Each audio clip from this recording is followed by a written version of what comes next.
Papo de Clima. Conversas que movem o futuro. Um projeto da AESB. Está no ar o programa Papo de Clima, uma produção da Associação Brasileira das Empresas Estaduais de Saneamento, AESB. Eu sou Patrícia Duarte e aqui no estúdio, nas gravações, está o Marcos Oliveira. A proposta é justamente a gente tratar de mudanças climáticas e seus impactos no setor de saneamento. Desafios que se apresentam durante esses eventos climáticos e que são cada vez mais frequentes e mais intensos, com secas e chuvas severas, que afetam diretamente a disponibilidade e a qualidade da água e sobrecarregam os sistemas de água e de esgoto. Mas como as empresas se preparam? Como a ESB se prepara justamente para esses eventos adversos?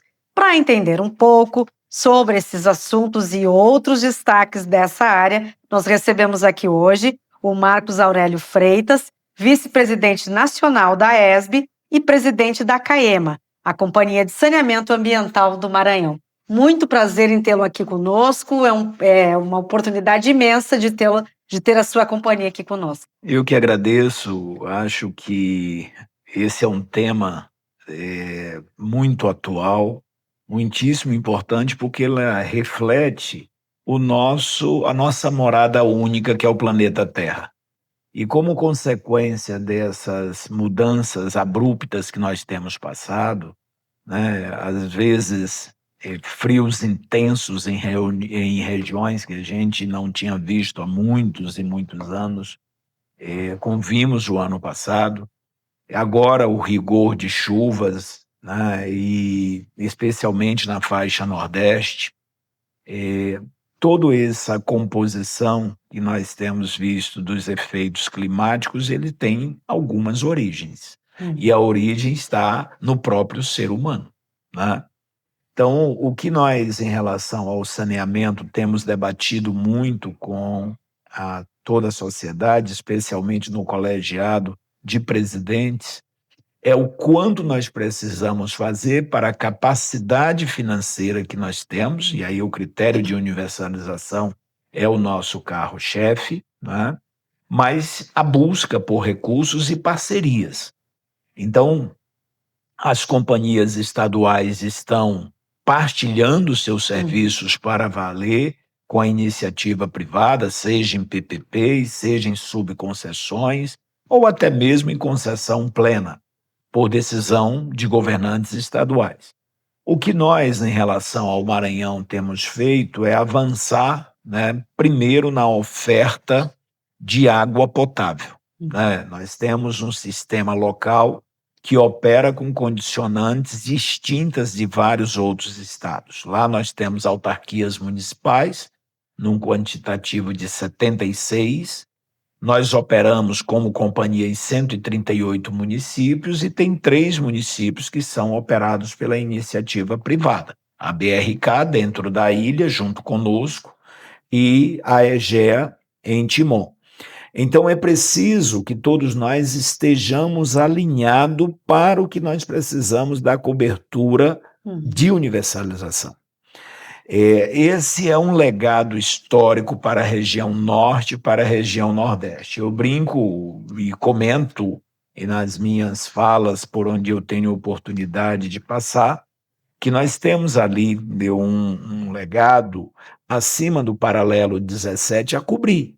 Nós estamos falando ali do eixo que vai do Piauí, né, até todo o estado do norte. Então, essas provocações que são nos feitas no critério de universalização, nós estamos precisando falar muito de regularidade fundiária, especialmente com as ocupações irregulares, que são nossos problemas sérios que temos em todos os estados. E temos que levar água, por exemplo, em região muito íngreme, como temos em São Paulo, como temos no Rio de Janeiro, como temos em Minas Gerais. Enfim, são desafios que todos nós temos que cobrir. Mas falta um diálogo muito forte entre o poder público, né, eu digo o governo federal, em nós batermos forte na criação de um fundo de universalização, composto com parte das receitas que as companhias, entendeu, possuem, com participação do governo federal, né, e com participação da iniciativa privada. Mas, mais ainda, nós temos fundos internacionais que destinam recurso para minorar efeitos climáticos e o saneamento não participa deste bolo. Então, há fonte de recursos que nós precisamos melhorar o diálogo e avançar nesse sentido. Então, nossa preocupação, especialmente no caso do Maranhão, nós temos um déficit muito grande em relação à questão de coleta e tratamento de esgoto, né? E esse déficit, ele não é um déficit para pequena monta financeira, nós estamos falando aí de algo acima de 10 bilhões de reais. É claro que uma companhia sozinha não vai poder fazer uma universalização de um serviço como esse dentro de um espaço de tempo inferior a 10 anos. Né? Mas, independentemente disso, nós estamos avançando fortemente em relação à cobertura de água tratada. Agora mesmo fomos reconhecidos pelo IBGE como o estado que mais cresceu, né, proporcionalmente em relação à cobertura de água. Nós saímos de 62% para 77% de cobertura nesses últimos 6 anos. Né? Então, isso nos leva a crer que a continuidade do investimento, casado com a disciplina do uso, casado com mais a educação desta composição, que nós temos a obrigação de falar, que é o consumo consciente por parte das pessoas, é claro que nós vamos avançar em direção à tarifa, mas nós temos também que ter contas compensadoras. Né?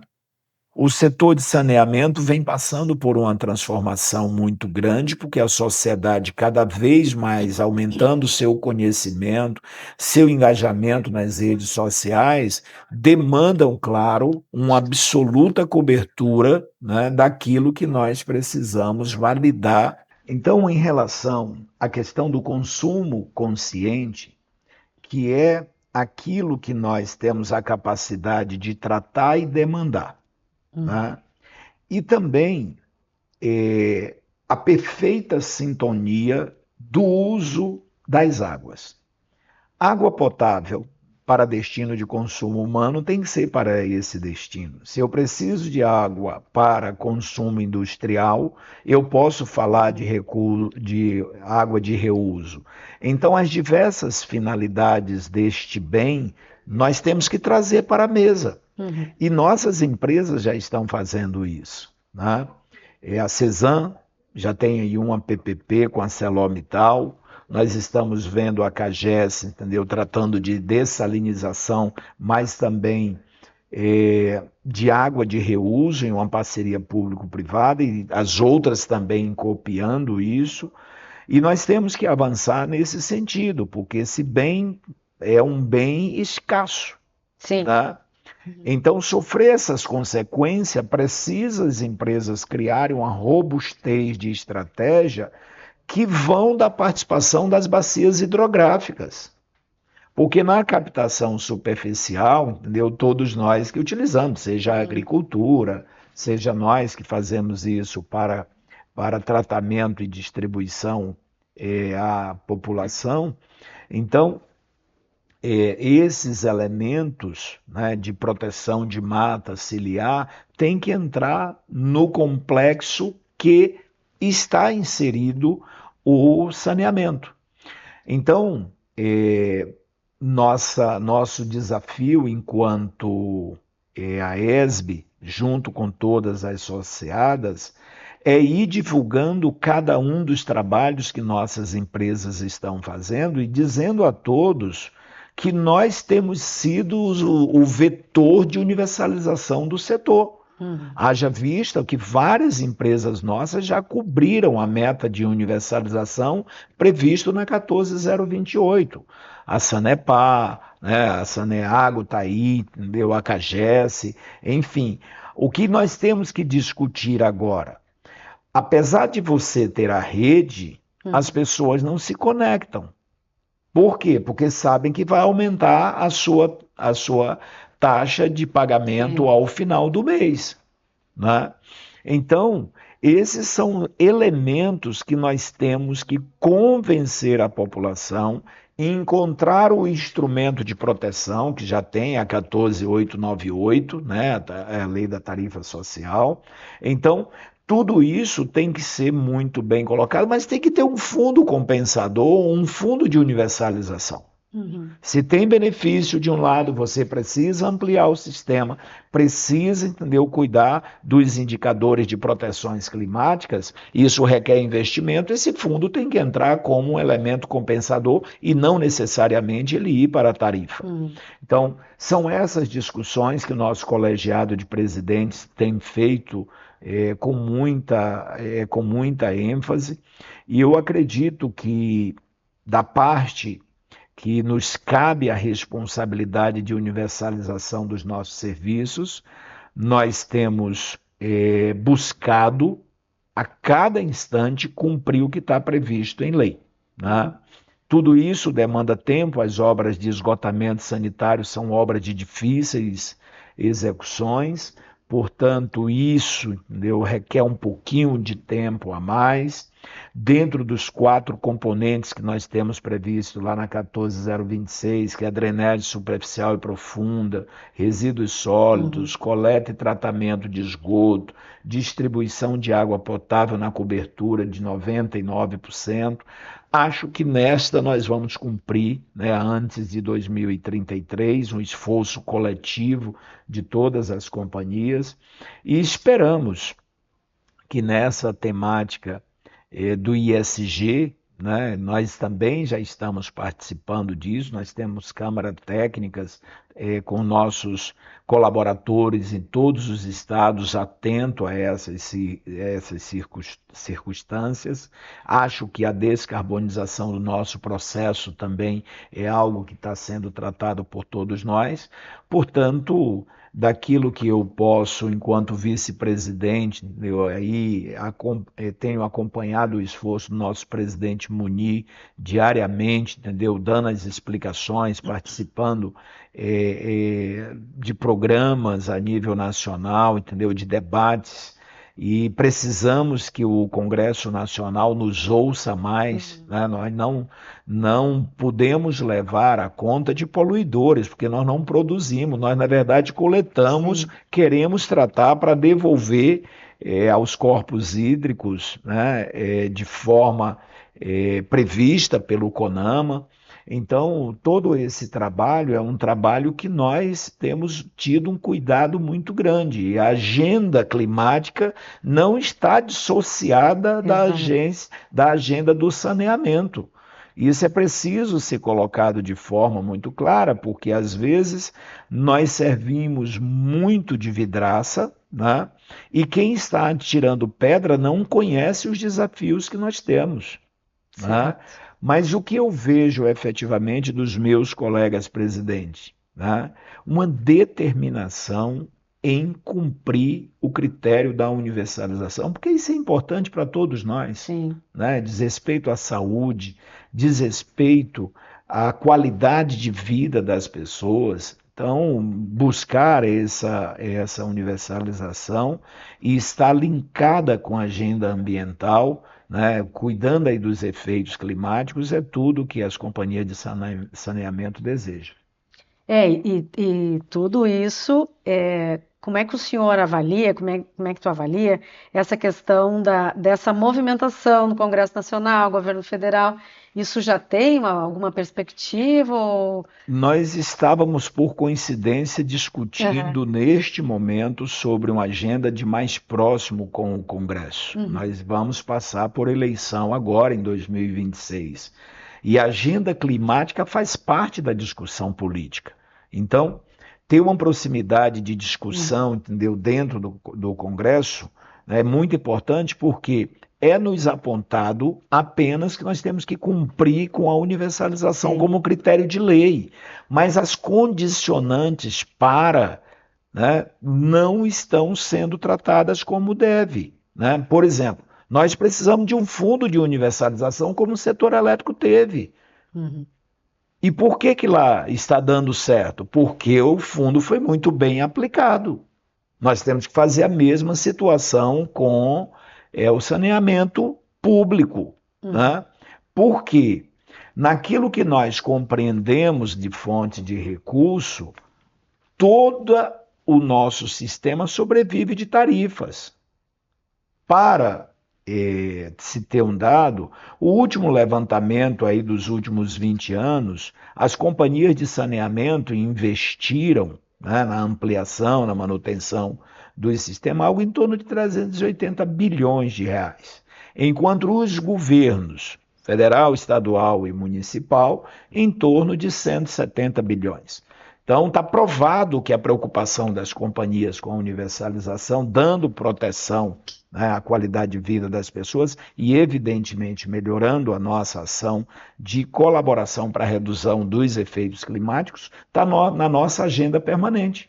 Então, é um desafio de estar dialogando com o ambiente político, né? Porque todos querem que seja universalizado, mas na conta não fecha na hora de nós botarmos à mesa. Né?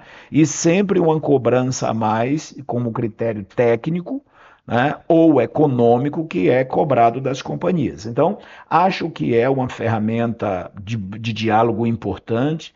Acho que o presidente Muniz, junto com o colégio de vice-presidentes, entendeu, estão aptos e preparados para fazer essa discussão, e a ESB nos representando em todos os fóruns tem sido de uma importância muito grande.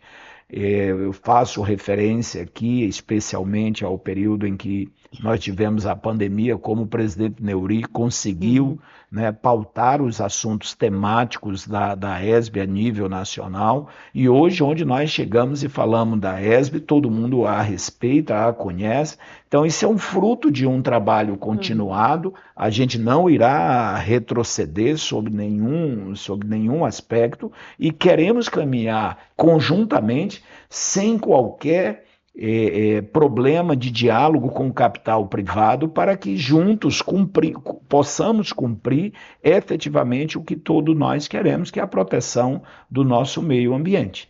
Então, eu tenho certeza absoluta que essa é uma pauta importante, que nós dialogamos sempre. Faço questão de realmente corroborar com aquilo que os nossos companheiros presidentes de companhia têm feito. E, claro, aquelas que têm maiores dificuldades vão aprendendo com aquelas que estão em nível muito maior. Eu me sinto muito honrado porque essa associação ela representa as diferenças que nós temos de estado para estado. Mas o mais importante é que nós somos acolhidos aqui de igual para igual. E isso, entendeu, tá, nesta relação fortalece muito, né, esse compromisso enquanto associação para com a sociedade, reverberando nas falas de todos os presidentes. Né? Eu digo isso porque eu sou de uma companhia, né, que é deficitária, mas que nós, nesses últimos 4 anos, com o apoio da ESB, com aquilo que os meus colegas presidentes podem nos dar de apoio, a melhoria é extraordinária. Temos muito ainda por fazer, mas os números por si só falam e temos mostrado isso à sociedade maranhense de que estamos no caminho certo. Há muito por fazer, há muito por investir, mas nós tecnicamente estamos caminhando a passos largos e, é claro, com o apoio do meu governador, que tem sido muito atencioso com a pauta do saneamento. O governador Carlos Brandão é veterinário, né? E sabe de próximo a importância, entendeu, de se ter saúde, né? Conhece de perto mesmo. Então, isso para mim é muito gratificante. né, de poder participar com os gigantes, mas sendo pequeno, copiá-los, especialmente no que já deu certo com eles. Tá bom. Muito obrigada. Gostaria de agradecer a presença aqui do Marcos Aurélio Freitas, que é vice-presidente nacional da ESB e presidente da CAEMA, Companhia de Saneamento Ambiental do Maranhão. Temos muito ainda para falar nas próximas edições, mas já gostaria muito de agradecer a sua presença aqui. Eu que agradeço, Patrícia. É sempre um tema muito interessante. Eu sou engenheiro engenheiro eletricista de formação, fiz mestrado em meio ambiente, então é uma temática que nos provoca, né, de forma sentimental, né? Ela vai além da questão técnica, né, e o esforço que cada um faz é em função do que nós queremos entregar de melhoria da qualidade de vida para todos que dependem, né, do trabalho das companhias estaduais. Muito obrigada. Esse foi o Papo de Clima, uma produção da Associação Brasileira das Empresas Estaduais de Saneamento. A gente volta numa outra oportunidade. Muito obrigada. Sob a presidência de Munir Abud, direção executiva de Sérgio Gonçalves e a gerência de comunicação de Rayana Araújo, este programa contou com a apresentação e produção de Patrícia Duarte, edição e mídias sociais de Gleice Nunes, gravação de Marcos Oliveira e vinheta e narração de Priscila Sabrina. Uma iniciativa da ESB.